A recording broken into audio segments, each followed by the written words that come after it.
I learned something interesting. Jonas is at a party. He's brought a date. They're in the kitchen standing with a bunch of people around the center island. Someone fills their glasses with something lime green and icy. It's crowded.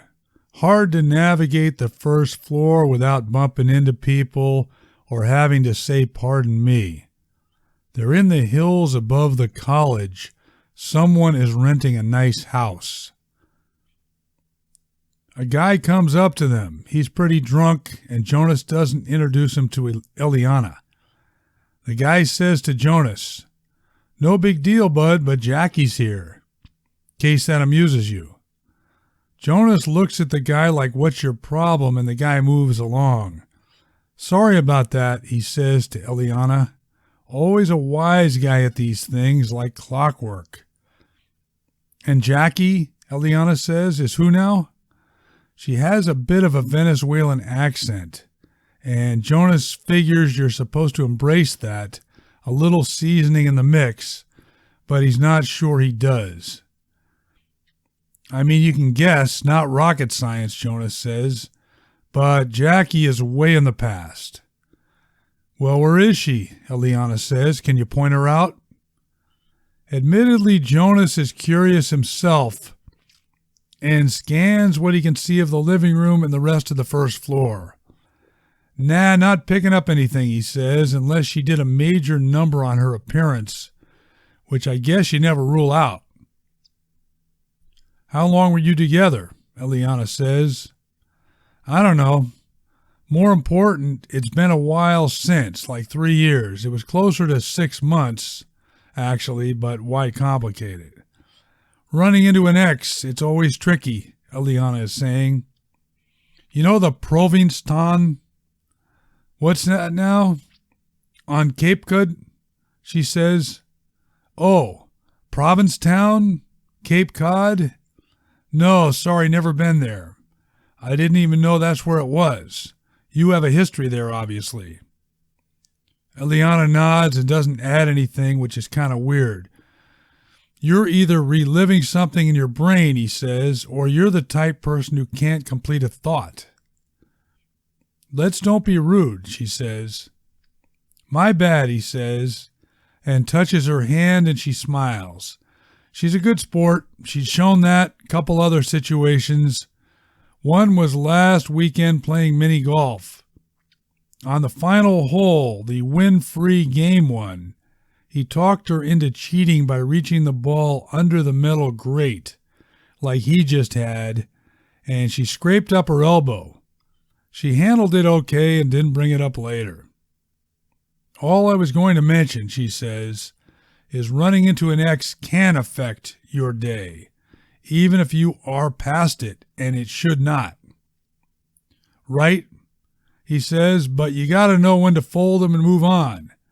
Nothing you can undo, so why waste time being stupid?"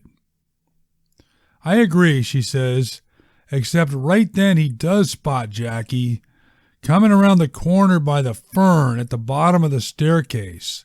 And Jesus Christ, she's holding some guy's arm, and now they're headed up the stairs. "Is everything okay?" Eliana says. The "is" coming out "ease" really starting to piss him off. He says, "Should be, yeah. Trying to keep it steady. Listen, you want to get going?" "If you like," looking at him kind of funny. "I mean, my roommate's got something, so we have the place to ourselves. Find some Netflix or maybe dial up some porn." He tried that once before on her. She wasn't interested, just like now.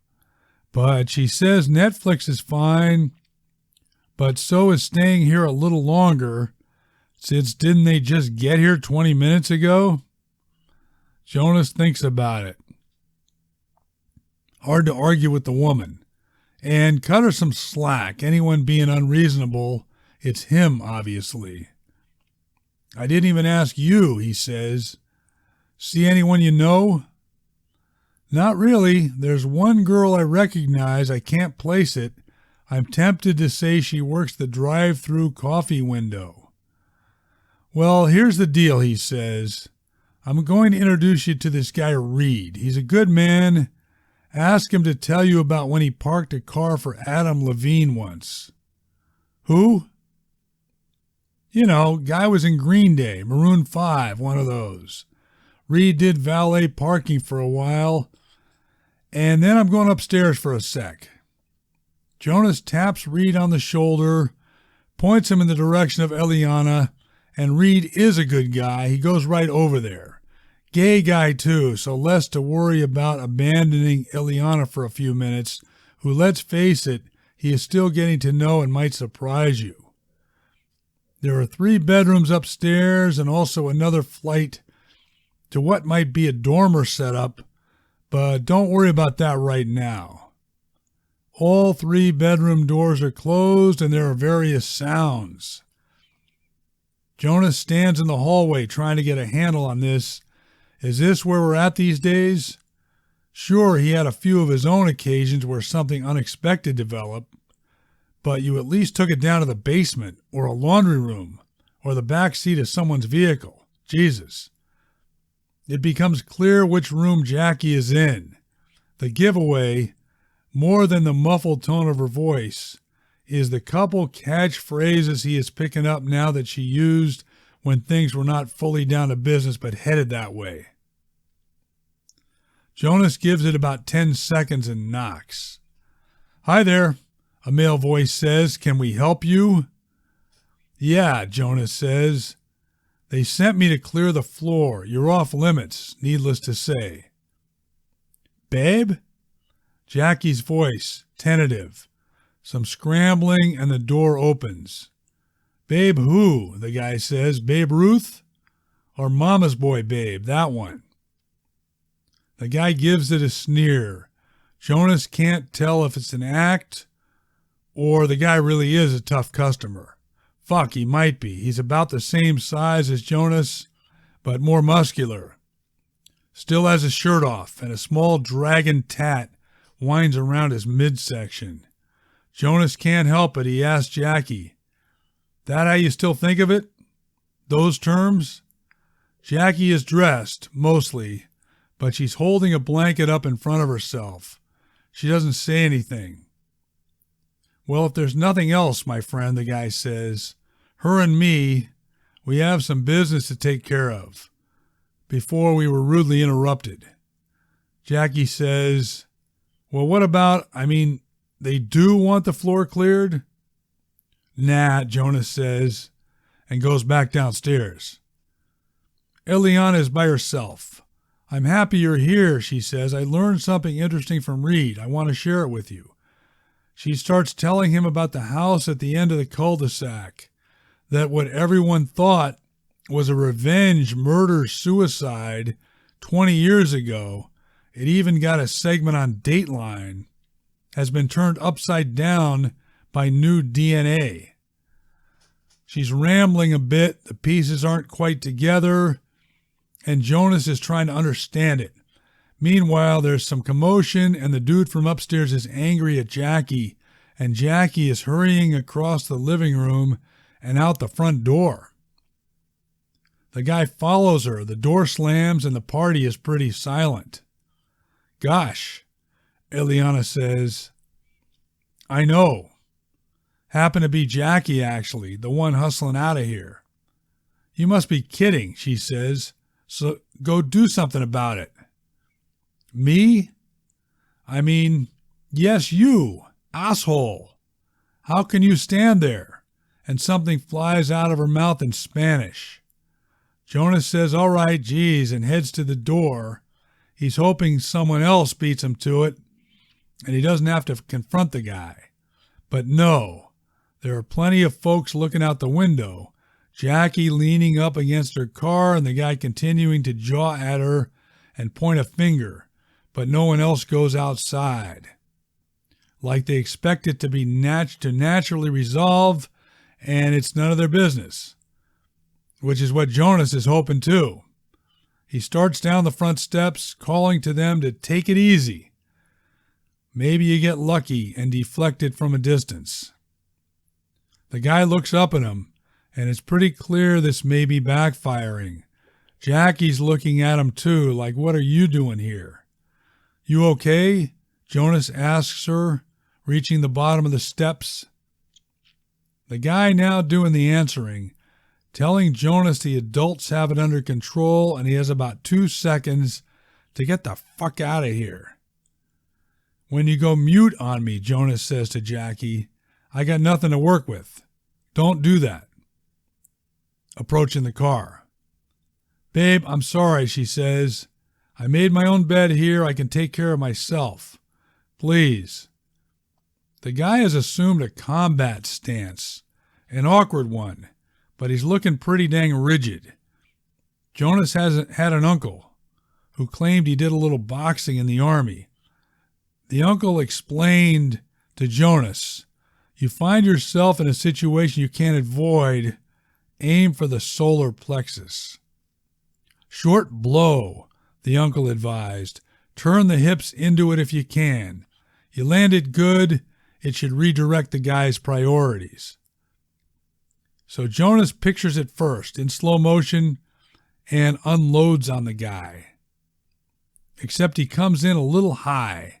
Feels some knuckle on bone, the bottom of the ribs probably. Definitely not where you want to be. And the guy watches Jonas rubbing his hand and delivers a solid shot to the jaw. And Jonas's world starts closing off and he goes down hard. Someone calls 911 and the police get there pretty quick along with a fire truck. Jonas sort of remembers where he is by now, and one of the firemen gives him a whiff of old-fashioned smelling salts, and ooh baby, that does a trick. A cop with a notebook asks him what happened, his version, and Jonas says, don't worry about it, little family feud type deal, nothing we can't handle in-house. The cop says others see it differently, and don't you want to charge this asshole? And Jonas says, thanks, but I'm good. When the police and firemen leave, someone comes down the stairs with some lemonade and a fresh plate of food for Jonas, which looks like barbecue stuff, ribs and chicken and corn. He doesn't think he can chew, and his head is pounding like a mother, but he appreciates it. What can you do? It took a while, Jonas is thinking, but Eliana is there now, dabbing his face with a tissue. Jackie's guy gets in a car and without fanfare drives off. Jackie comes over and Jonas says this is awkward, but whatever. You can introduce yourselves. There's some small talk and Eliana and Jackie are getting on okay, even a couple of laughs in there. Come on, let's go inside, Eliana says. And Jackie says that sounds good, and they wait for Jonas, and he says, you guys go. I'm going to kind of unwind out here. Suit yourself, Jackie says, and they're gone. Jonas wonders if he can drive, but doesn't think so. He's worried he might not recognize a red light or a pedestrian. So he decides to walk it, at least start off. Call an Uber if he needs to. His upper arm starts aching like hell, the one he tried to punch the guy with, which is surprising unless he hairline fractured it or some shit when the guy clocked him and he hit the asphalt. He phones Eliana, it goes to voicemail. He still has Jackie dialed in and she picks up. We were wondering about you, she says. Huh? Yeah, is he manly enough to defend a woman? That was pretty weak, Joan. You're kidding. And that bedroom scene, like something out of a B-grade movie, she says. What on earth were you trying to pull there? Jonas has to think about it. Trying to embarrass you? Does that work? You're a jerk, she says. Eliana, she concur? She's busy at the moment. I'm not going to interrupt her to ask. Nah, yeah, right, don't, he says.